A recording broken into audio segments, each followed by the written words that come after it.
Olá a todos, queria deixar uma saudação inicial a todos que seguem o grupo History of Science no YouTube, uma iniciativa de estudantes do programa doutoral de História da Ciência partilhado pelas Universidades de Coimbra e de Aveiro. Respondendo ao desafio que me foi lançado, eu gostaria de falar um pouco, alguns minutos, sobre a medicina, o exercício da medicina, o ensino da medicina em Portugal ao longo, sobretudo, do século XIV. A Universidade Portuguesa, a primeira Universidade Portuguesa, foi fundada em 1200, bem, iniciou a sua atividade em 1290, ainda em Lisboa. Houve várias mudanças de localização ao longo da Idade Média, até entre Lisboa, Coimbra, enfim, até que há uma fixação em Coimbra no início do século XVI, que origina a Universidade de Coimbra como nós a conhecemos hoje, e a universidade que acolhe ou parte do programa doutoral que motivou este canal. No contexto da Universidade Medieval Europeia, como muitos saberão, uma das faculdades mais frequentes é a Faculdade de Medicina. A Faculdade de Medicina forma licenciados, mestres e doutores em medicina, com base num currículo muito devedor do chamado Renascimento do século XII, profundamente alicerçado na filosofia natural aristotélica, na medicina de matriz greco-romana, com contributos e filtros importantes da cultura árabe, da Antiguidade Tardia e da Idade Média. Portugal também teve algumas experiências de faculdade de medicina nesta primeira universidade portuguesa, mas elas têm algumas especificidades muito curiosas e que mereceram já há alguns anos alguma atenção da minha parte, sobretudo no trabalho que conduziu à minha dissertação de mestrado, entretanto publicada, e que se intitula Físicos e Cirurgiões Medievais Portugueses, depois com um subtítulo um pouco mais longo, e que está balizado, um trabalho dedicado a esta primeira, aquilo que eu, enfim, talvez com alguma liberdade, designei por esta primeira idade da medicina medieval portuguesa entre 1192 e 1340. Ao longo do século XIV, a Universidade Portuguesa vai mudando, como eu disse, de localização, por diversos motivos, mas a verdade é que se mantém, continua a funcionar, sobretudo em torno das suas faculdades de leis e de cânones, e há alguns indícios de que houve uma faculdade de medicina. Contudo, é uma espécie de faculdade fantasma. Ao longo dos primeiros 100, 110 anos da Universidade Portuguesa medieval, não há um único estudante de medicina que nós consigamos detectar na documentação, não há um único discípulo,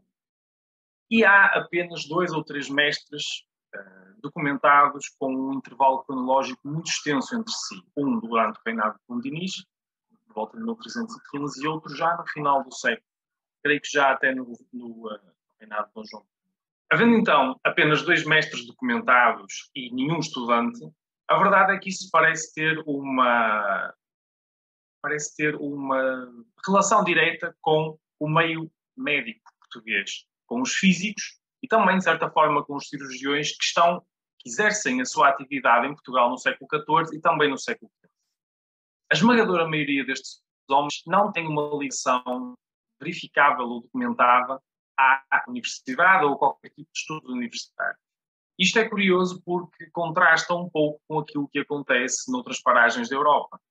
Há também uma relação mais equilibrada entre o exercício dos físicos e o dos cirurgiões. Não há o mesmo tipo de fosso que se verifica, por exemplo, no Reino Francês, onde há uma clara distinção e uma hierarquização na prática da física e da cirurgia, da medicina e da cirurgia, e isso parece ser diferente em Portugal. Como é que se fazia então esta aprendizagem? Como é que o conhecimento era transmitido a estes homens que praticavam estas artes? A verdade é que tudo parece fazer-se numa esfera de mestre e discípulo.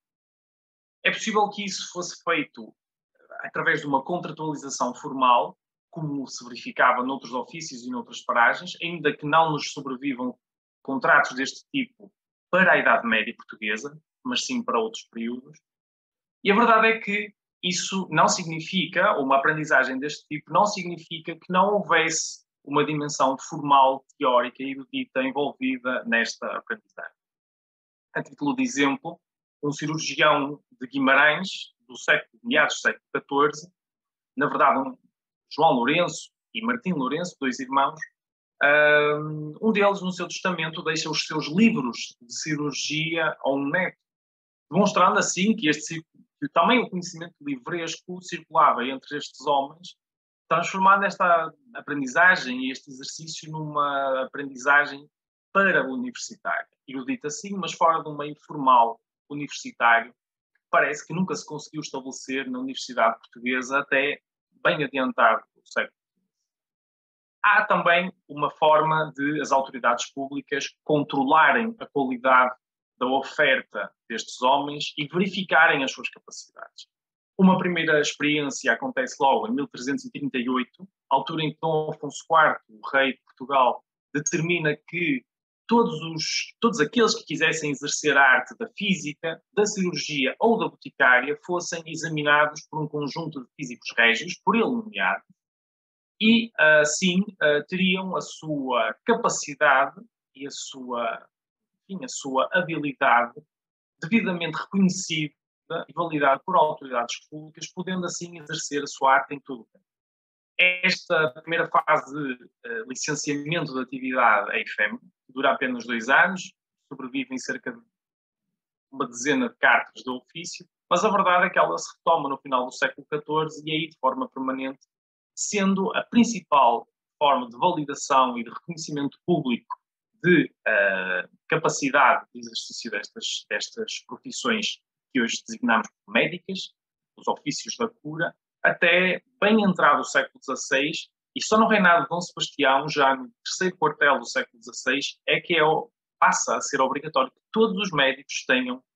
uma frequência universitária e um grau académico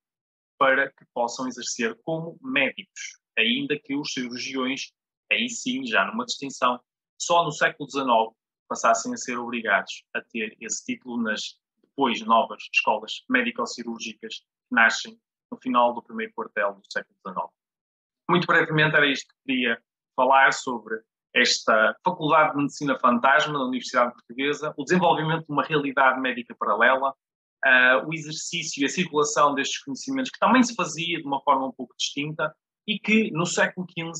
de uma forma muito marcante, ao contrário daquilo que acontece no século XIV, passa a ser um meio dominado por médicos judeus, aumentando, segundo aquilo que creio, a distância entre a elite deste meio do exercício médico e a Universidade Portuguesa, que então permanecia e florescia, mas parecia ainda, e durante algum tempo, passar um pouco ao lado do que era a medicina e a que era a realidade do ensino universitário de medicina do resto da Europa deste tempo. Muito obrigado. Se você gostou desse vídeo, dê um like, compartilhe. Aproveite para assinar o canal e ative as notificações.